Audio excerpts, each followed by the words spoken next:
भवानी शंकरौ वंदे श्रद्धा विश्वास रूपिणौ याभ्यां विना न पश्यन्ति सिद्धा स्वान्तस्तमीश्वरम्। वसुदेव सुतं देवं कंसचाणूरमर्दनं देवकी परमानंदम कृष्णं वंदे सकृद्गुरुं कृष्णं वंदे सकृद्गुरुं। कृष्णाय वासुदेवाय हरे परमात्मने प्रणत क्लेश नाशाय गोविंदाय नमो नमः गोविंदाय नमो नमः।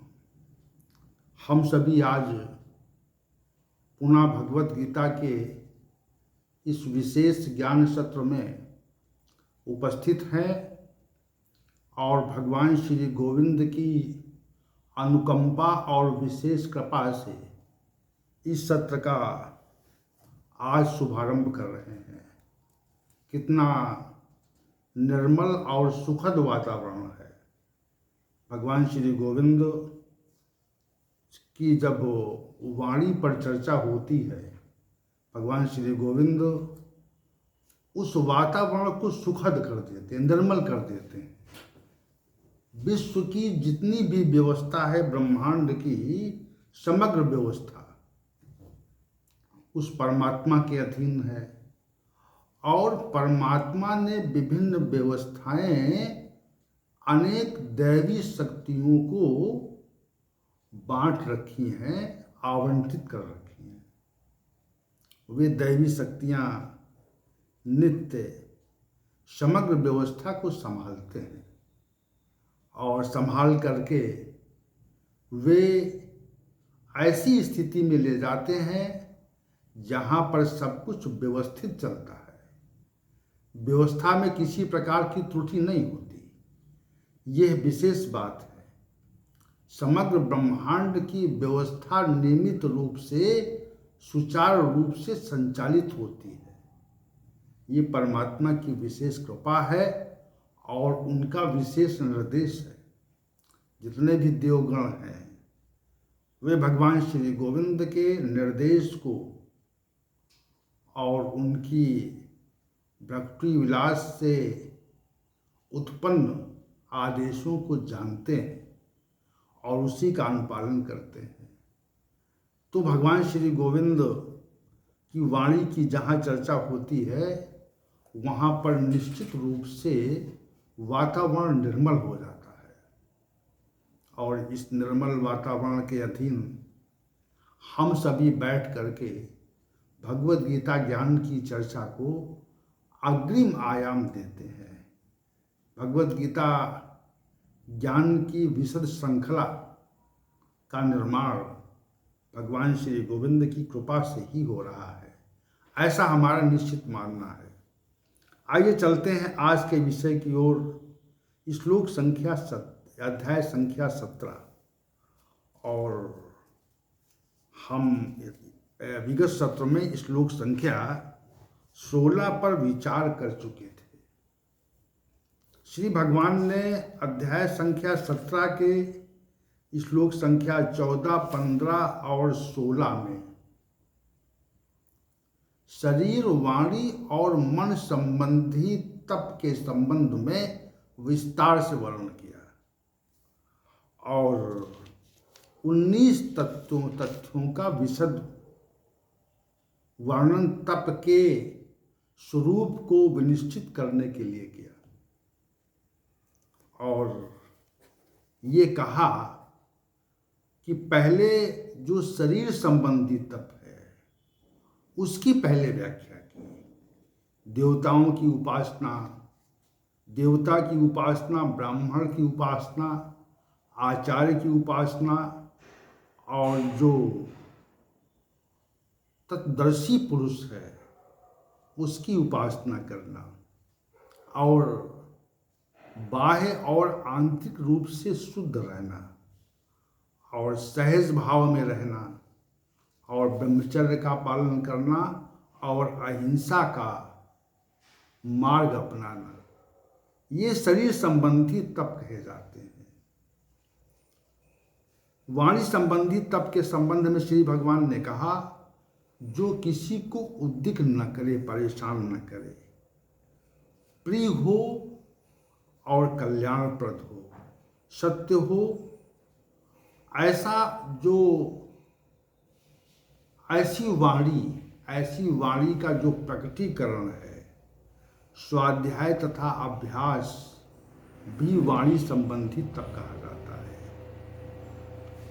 मन संबंधी तप की विशेष व्याख्या करते हुए श्री भगवान ने कहा, मन में प्रसन्नता रहे, सौम्यता रहे, मौन रहे, मन का निग्रह हो और हमारे जो आंतरिक भाव हैं वो पूरी तरह से शुद्ध रहे, यह मन संबंधी तप कहा जाता है। तो इन 3 प्रकार के तपों का श्री भगवान ने विशद वर्णन श्लोक संख्या 14, 15 और 16 में किया। अब श्री भगवान 3 प्रकार के तपों को, सात्विक, राजस और तामस, इन 3 प्रकार के तपों का विशद वर्णन यहाँ पे प्रस्तुत कर रहे हैं। तो पहले सात्विक तप क्या है इस बारे में बताया। सद्या जो आज का विषय है, ये विषय आज से संबंधित है। सद्या परया तप्तम तपा तत्विधम नरहि अफलाकांक्षी भी युक्त है सात्विकम परिचक्षते। हे अर्जुन, फल की आकांक्षा का परित्याग हो और युक्त पुरुष युक्त नरहि, युक्त पुरुषों के द्वारा परम श्रद्धा से संपादित किए गए इन 3 प्रकार के तपों को, जिसका वर्णन पूर्व में किया जा चुका है, उसको सात्विक तप कहते हैं।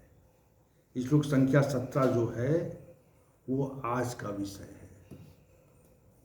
इसमें सात्विक तप की विशद व्याख्या श्री भगवान ने की और श्लोक संख्या 18 में राजसी तप के संबंध में बताया और 19 में तामसी तप की बात कही। तो इसमें 2 तथ्य प्रमुख हैं। एक तो सात्विक जो तप है वह युक्त ही नरहि, जो उसका पात्र होता है युक्त मनुष्य होता है, उसके द्वारा ही सात्विक तप का संपादन संभव है। अयुक्त के द्वारा नहीं, युक्ता पद प्रयुक्त किया, युक्त क्या है? जो वास्तविक रूप से जिसने फल की आकांक्षा का परित्याग किया कर दिया है और जिसका इन तपों के प्रति श्रद्धा का भाव है। 2 बातें हैं। युक्त नरय के बाद में उन नरय पद भी बहुवचन में प्रयुक्त हुआ है और युक्त के साथ ला करके उसको ये स्पष्ट किया गया है, जो वास्तविक रूप से सात्विक विचारधारा के मनुष्य हैं, उनमें श्रद्धा का कभी अभाव नहीं देखा जाता और दूसरे उनके परिणाम की आकांक्षा नहीं होती। ये दो तथ्य हैं। इस श्लोक में 2 तथ्य प्रमुख हैं।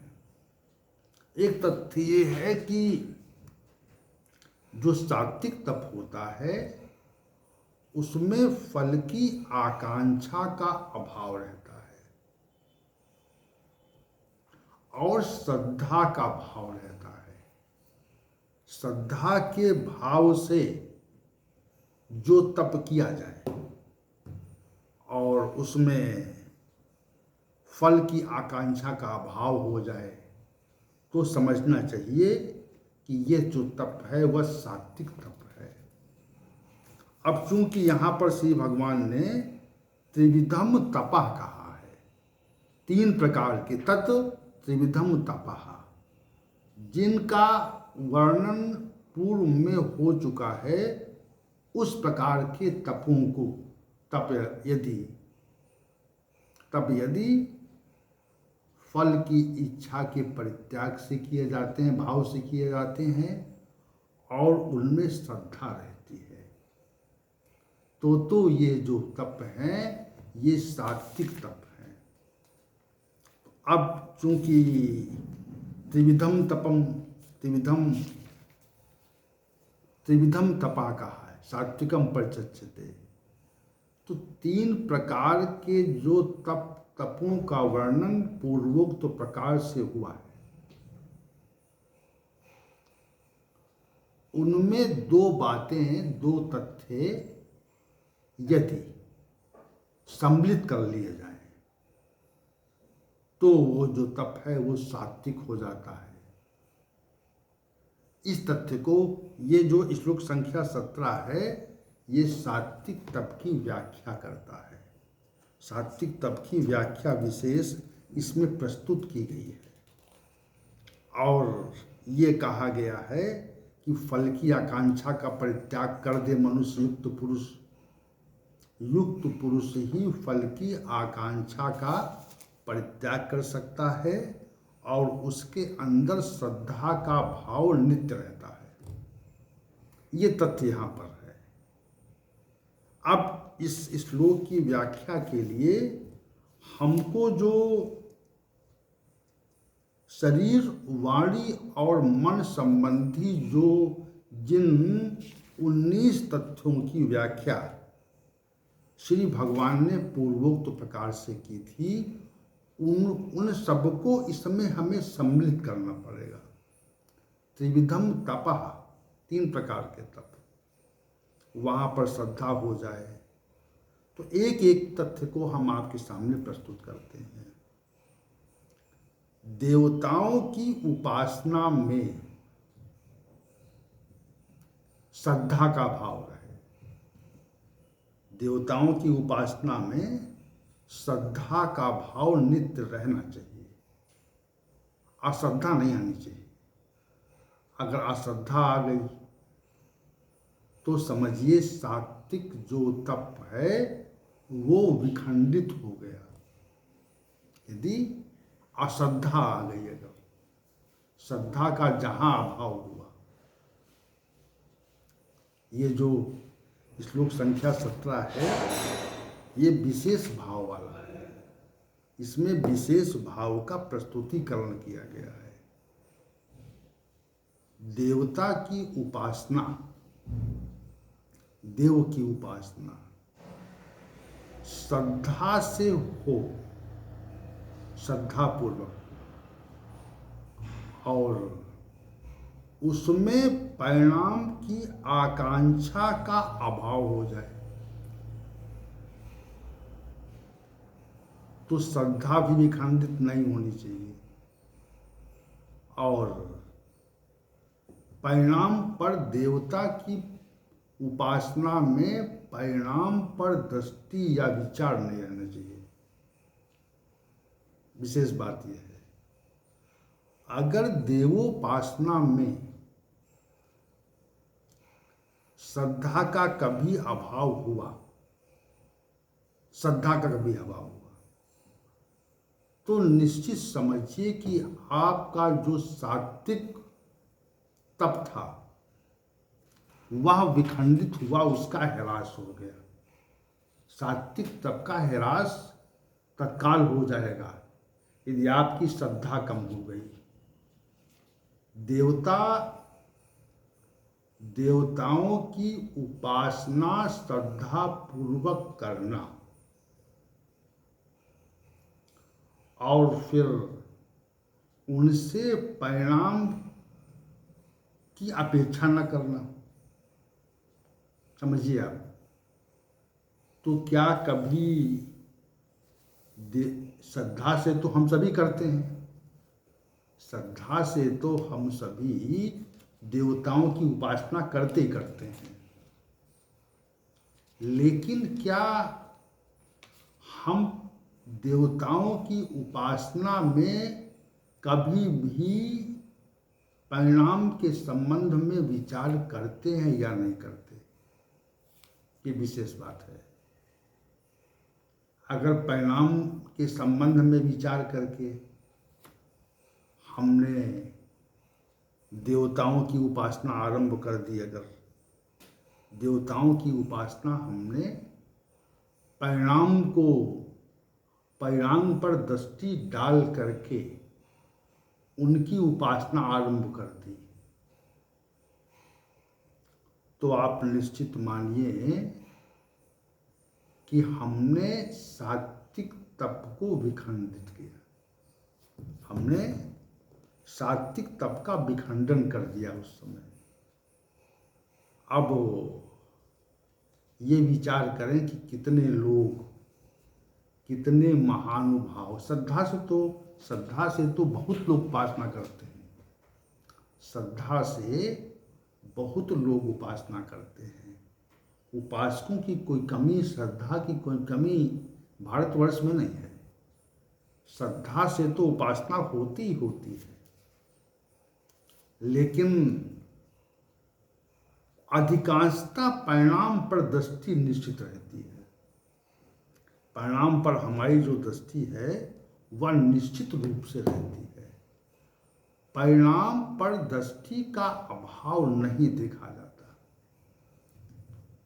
देवताओं की उपासना हम जब करते हैं, जब भी करते हैं, जैसे किसी देवता के मंदिर के समक्ष हम जब खड़े होते हैं और उसकी उपासना का उपक्रम करते हैं, तो आपने अधिकांश ये देखा होगा कि मन में ये भाव रहता है, कोई विचार अवश्य रहता है कि भगवान हमारा ये कार्य बने। तो ये जो विचार आ गया, यदि हमारे मन में जो भाव है, जिस भाव से हम देवता की उपासना कर रहे हैं, उस भाव को देवगण जानते हैं। देवगण हमारी उपासना के भाव को जानते हैं कि हमारे अंदर क्या कमी है, हम किस भाव को लेकर के देवता की उपासना कर रहे हैं, वह इस तथ्य को जानते हैं, उनका इससे परिचय रहता है। तो हमें ये भाव निश्चित रूप से निकाल देना चाहिए कि हम उस भाव को सामने रख करके, उस भाव को सामने रख करके उपासना करें। देखिए, जो हमको चाहिए, जो हमारी आकांक्षा है, जो हमारे पास अभाव है, उस समग्र अभाव और आकांक्षा का ज्ञान समस्त देवगणों को होता है। देवताओं की उपासना जैसे ही आरंभ की जाती है, किसी भी देवता की, चाहे वो मंत्र के स्वरूप में हो, चाहे वो द्रव्य के स्वरूप में हो, चाहे वो यज्ञ के स्वरूप में हो, किसी प्रकार से हो, चाहे वो भाव से हो, चाहे वो प्रार्थना से हो, किसी भी प्रकार आरंभ करते हैं, तो देवगण हमारे समस्त तथ्यों को स्वतः जान जाते हैं। ये विशेष और विलक्षण सामर्थ्य परमात्मा के द्वारा देवताओं को प्रदान की गई है। हमारे भाव को जान जाते हैं वो लोग कि इनका भाव क्या है, इनका अभाव क्या है, ये किस लिए हमारे दरबार में किस लिए आए हैं, हमारे मंदिर में किस लिए आए हैं, किस लिए हमारी स्तुति कर रहे हैं। तो वो जानते हैं ये बात, और जानने के साथ में हमारी उचित उपासना का परिणाम भी समय के साथ देते हैं। ये विशेष बात है, समय के साथ हमारी उपासना का उचित परिणाम भी देते हैं। ऐसा नहीं है कि उचित परिणाम वो न दें, निश्चित रूप से देते हैं, इसमें कोई दो मत नहीं है। तो हम परिणाम की आकांक्षा करें अथवा न करें, करें अथवा न करें, हमें परिणाम निश्चित रूप से मिलेगा। तो जो वस्तु मिलने वाली है, जो वस्तु हमको मिलने वाली है, तो उसमें उसके परिणाम पर या उसकी फल की आकांक्षा पर विचार करना क्या उचित है या अनुचित? देखिए, अंतर इतना ही है इसमें। भगवत गीता का जो ज्ञान है वह हमें वास्तविक तथ्य से अवगत कराता है, वास्तविक तथ्य से हमें अवगत कराता है, हमें बताता है कि वास्तविकता क्या है, वास्तविकता क्या है। अब इसमें अंतर समझिए आप। देवताओं की उपासना यदि पहले अपने कामना को उनके समक्ष प्रकट करके की जाती है, तो वो सात्विक तप नहीं है, सात्विक तप नहीं है। कामना का भाव जो भी हमारे अंदर है, उस कामना के भाव का ज्ञान देवगणों को निश्चित रूप से रहता है, और कामना के भाव का जब ज्ञान देवगणों को रहता है तो हम उनसे मांगे अथवा न मांगे, हम उनसे मांगे अथवा न मांगे, बिना मांगे ही वह हमको उचित परिमाण में हमारी आकांक्षा पूरी करते हैं। विशेष बात है ये, हमारी आकांक्षा वो पूरी करते हैं। तो जो वस्तु हमको मिलने वाली है, जो वस्तु हमको मिलने वाली है, तो उसकी याचना का क्या अभिप्राय है? उसकी याचना का परित्याग हमको करना चाहिए, ये भगवत गीता कहती है।